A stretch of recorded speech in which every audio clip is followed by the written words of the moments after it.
Bold claim: climate doom rhetoric isn't science. The real cost of ignoring climate change is almost always framed as enormous, and many campaigns echo this by pointing to alarming projections.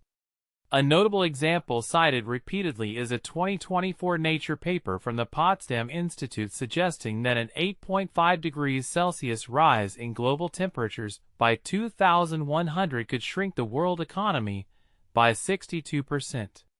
Yet this claim rests on highly speculative modeling, and the broader assumption that such temperature increases are likely is itself questionable given current trends.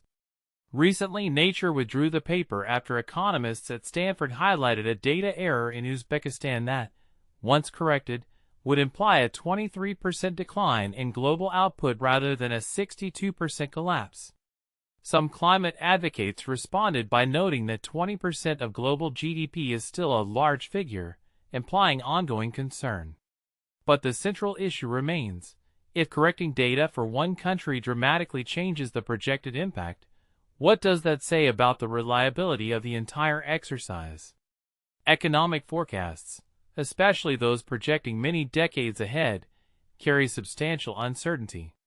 Shorter-term economic projections have long shown limited accuracy, and long-range climate economic models are shaped by the assumptions fed into them, many of which inherently emphasize negative climate outcomes like higher temperatures and altered rainfall.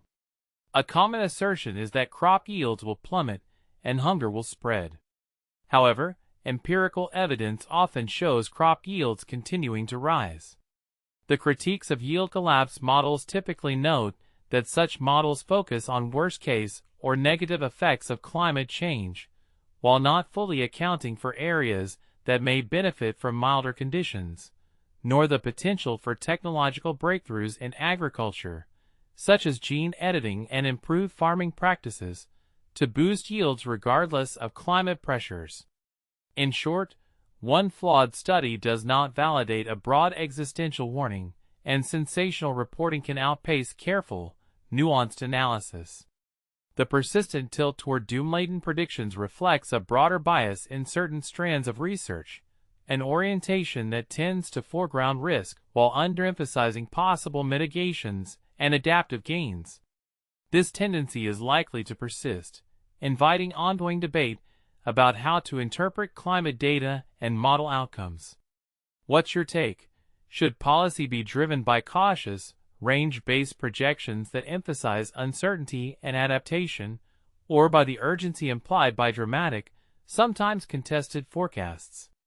How should the public weigh such studies against the broader evidence base and real-world trends in climate impacts and technological progress?